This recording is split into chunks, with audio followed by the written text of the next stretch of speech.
Hi, welcome to the end of 2024. Last year, I started doing something called the Anime Game Awards, and I wanted to make it a yearly thing, so here we are again for the second edition. Now this year, I think it's important to set some ground rules that we didn't last year, and we wondered if some games should even qualify, because anime games are hard to define. Plenty of games have an anime aesthetic, but it's hard to call them anime games specifically. Others can very much say they are anime, but they feel outside the scope of this channel. So the rule for these awards is going to be very simple. To qualify, you need to be a licensed anime game. That is a video game that is based on an anime or manga license. I think having to develop a video game while keeping the license holder happy, meeting their deadlines and feedback on a project is kind of a unique development and publishing situation, so those are the games we're considering today. Now, unfortunately, that does disqualify some pretty big titles this year like Metaphor or Zenless Zone Zero, but also games like Pokemon or Inazuma 11, since they were video games before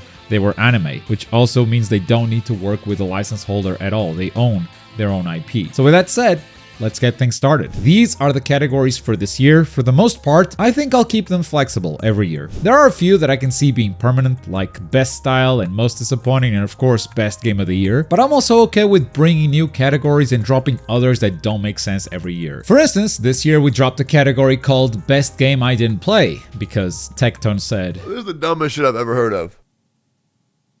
Yeah, he's right. So let's kick things off with the best ongoing game. Every year, more anime games become games as service. They get balance patches, content updates, all that good stuff. And this year was no exception. We might actually have more anime games eligible for this category than we ever had before. And so I want to highlight a couple. Starting with Naruto Storm Connections, the winner of Most Disappointing Game of 2023, got some great updates during 2024, completing a full season of DLC, releasing great balance patches with each character, essentially fixing all the issues that players had with its gameplay. And finally, they added custom matches, letting players invite each other to play as well as spectate. But it simply can't win this category because that would be rewarding updates that should be in the game at launch. It improved a lot, but maybe because it launched from a very rough spot. Another game that is still going strong is Dragon Ball Xenoverse 2. Not only is it impressive how much content it's getting this many years later, still doing some great cinematic work to tell its story, still adding new characters and abilities for your created character. They also added a new console version earlier this year, so PlayStation 5 and Xbox Series got an upgraded Xenoverse 2. I feel like this game didn't slow down. In fact, they ramped up the updates this year. It was close, but Xenoverse is not my winner. The winner for Best Ongoing Anime Game of 2024 is Naruto to Boruto Shinobi Striker. In 2025, not only did they add 5 new characters and 3 extra jutsu, they also created a brand new system that allows you to take ninja animals into the game. They started with just the ninja hounds, but now you can pick between those, a ninja hawk, or a toad. And they are a wonderful addition to the game. I cannot believe how unique each one feels and how well they were integrated. They also added a new level of weapon, the SS Plus ranks, which were very broken at launch, but in typical Shinobi Striker fashion, they patched it, so now they're still strong but not as busted. But more importantly, the amount of work they put into each weapon is incredible. Unique movesets with their own intro and victory pose. That's something that no weapons ever had before, and they decided to do this 6 years after launch. Now, I do have some reservations because the game is more pay to win than ever before. A lot of those weapons and ninja animals are only obtainable by gambling with its gacha system, which is something that I'm definitely not a fan of. But compared to all other anime games this year, I think this one got the best content and support. So congratulations, Shinobi Striker.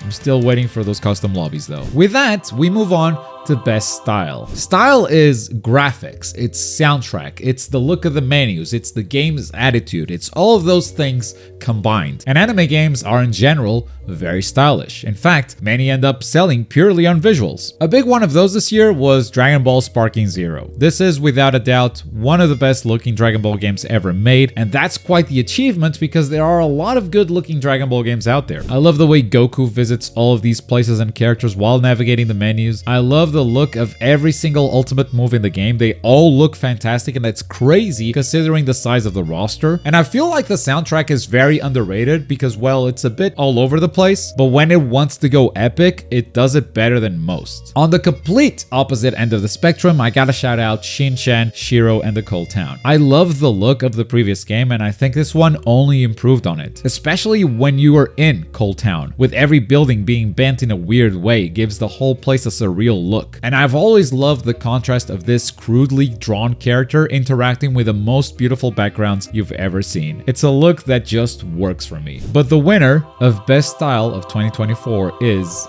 Solo Leveling: Arise. As a game, it's another one of those, a stylish action gacha. It plays like many others. It is style over substance, but style is exactly what you need to win this category. And this game not only nails the look of Solo Leveling with all of its models and attack animations, when it tells a story, it animates the original manhwa. And they did it in a way that made me want to read the original work. That's something no game has ever done before. The original manhwa already looks great on its own, so they did have a great place to start with, but I really love what they did animation-wise to make it even more compelling. I would watch a full show like this easily. Next, we've got a new category for this year, Best Surprise. We did have Most Disappointing Game last year, and we'll do it again in a bit, but I thought we could do the opposite as well. What is a game that we didn't have very high expectations for that ended up being way better than we thought? And I actually have a lot of games I want to shout out this year. Shin-Chan, Shiro and the Cold Town, we've talked about its style, but I was pleasantly surprised by how much it improved over the previous one. The game as a whole felt a lot more fun without having to worry about how many days are left on the calendar. The menus improved so much that you always knew exactly what you were missing and what you could be doing. The cart minigame is also a lot of fun, and the story is insane. I didn't think it could get crazier than last time, but it did. And that's all I'll say about that. Sword Art Fractured Daydream is, in my opinion, the best Sword Art Online game ever made. Now, that may be a very low bar to clear, but it still surprised me how much more I enjoyed this game over previous Sword Art Online titles. The 20-player online raid aspect ended up being really, really cool. This next one almost won, and I'm kind of sad it didn't because I really like it.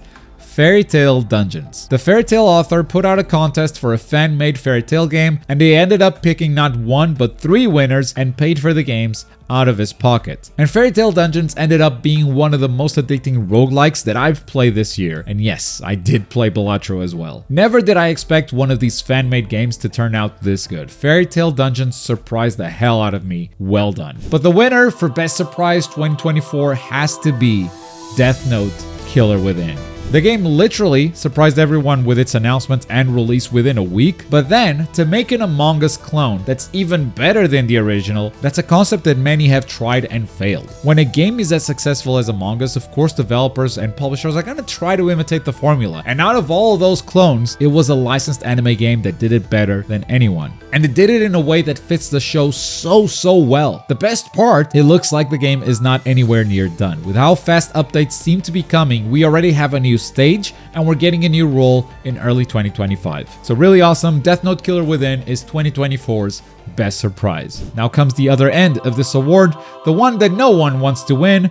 Most disappointing. These are basically games that we had high hopes for, or at least I did, and they didn't quite deliver. Now, I want to briefly mention Sandland here. It wasn't a terrible game by any means. It's a game that does a lot and it has a ton of systems, but those systems ended up being too superficial. None of them evolved enough to keep the game fun for its entire duration. Not the vehicular combat, the hand-to-hand combat, the exploration. It's all kind of the same from start to end. There's a bit of a shift when you go into the forest land, but I also thought it was a shift for the worse because exploring the forest wasn't as fun. So yeah, I was looking forward to that, and then it ended up being kinda mid. We also have Jujutsu Kaisen Curse Clash, who I bet many thought would win this category. Yeah, disappointing story mode. It's basically versus battles and slideshows pretty much. The combat system itself is slow, it's heavy, it's omega floaty, it doesn't feel great. I know it's built that way on purpose because it's a 2v2 game, but they sacrificed game feel to make the 2v2 work. But at the same time, I also think the game has had a fantastic support this year. The DLC characters have been incredible. We got new stages, the balance patches are usually on point, and I do like the team aspect and the character design. How unique each character is, how they translate each gimmick into the character's moveset is fantastic. So yeah, I thought JJK was disappointing, but it is not the winner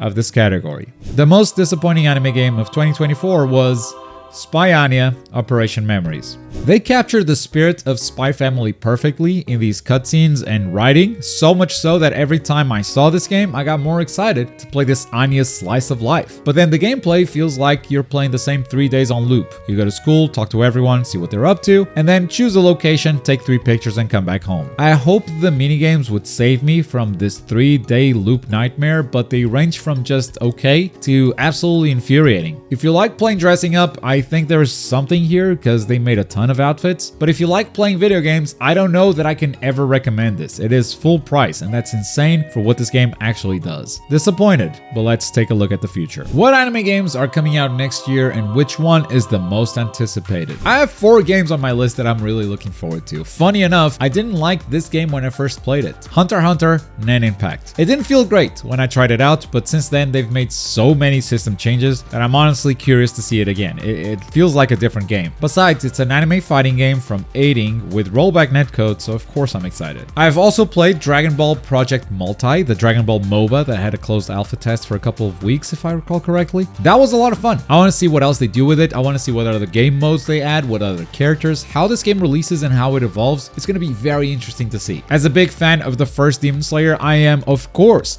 looking forward to Hinokami Chronicles 2. It is my favorite arena fighter ever made. I really hope they don't fumble this one. I love the combat system. I love the story. I don't love the netcode, but CC2 did get a little bit better with Storm Connections, so hopefully they keep improving it. This seems like such an easy slam dunk for me, but CC2 has disappointed before, so that's not my winner for this category. My most anticipated anime game award is gonna go to Bleach Rebirth of Souls. I am unreasonably excited for this game. It's a different type of arena fighter or fighting game. I'm actually not sure which one it is. It's a hybrid of both. It defies labels. Every character has a unique moveset. I cannot wait to lab my favorites. I love the way this game moves. I love the way it looks. And even story mode seems to have so much cinematic treatment. It really looks like the complete package. I love that they brought Temsoft into the anime game space. It's like now we have a brand new developer that could actually make some quality anime games. Fingers crossed for good netcode, but for now, this is my most anticipated anime game. Kenpachi Main's Rise. Let's end this video with a big one.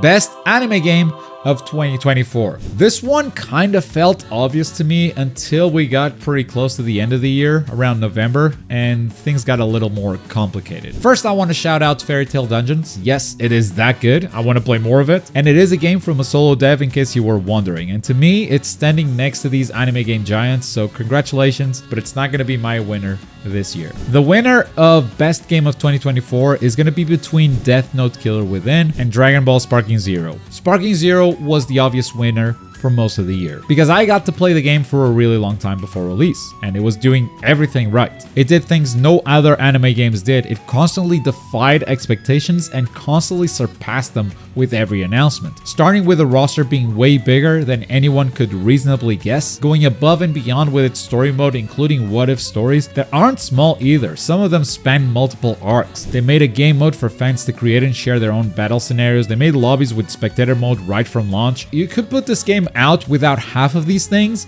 and it would still feel like a complete game. But then Death Note Killer Within came along and did an Among Us clone better than Among Us itself. Proximity voice chat, interactive stages, the Death Note gimmick means voting out the right player doesn't outright eliminate them. You don't even win the game, you have to catch and burn the Death Note. It's different, it is unique, and it is so much fun. But unless you have a full group of friends, you have to play with randoms, and the lobbies break as soon as anyone leaves the game. Plus, as predicted, Dragon Ball Sparking Zero Online was becoming really toxic really fast. Setting out to make a non-competitive game from the start means the online will always be a nightmare because players like to win. And without any online betas or playtesting, players found some broken stuff right away, making that side of the game not as enjoyable as we hoped. That said, they are releasing patches, and despite what you may hear, those patches did come in pretty fast, only 2 months after release. Rage quit penalties, a lot of the cheese is gone. They are committed to making this game better, but so is Death Note. We already have a new stage, the lobby situation has already been fixed, and new roles are coming out in the near future. This game is also rapidly improving. And that's why this was such a hard call, but I think in the end,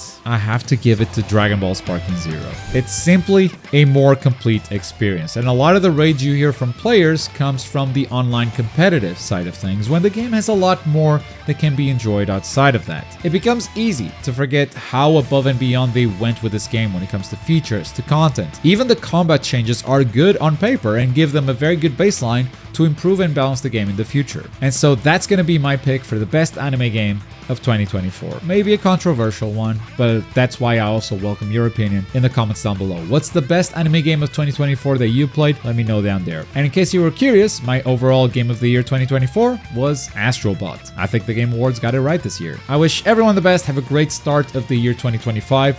I'll be here once again for all your anime gaming needs. Take care. Bye.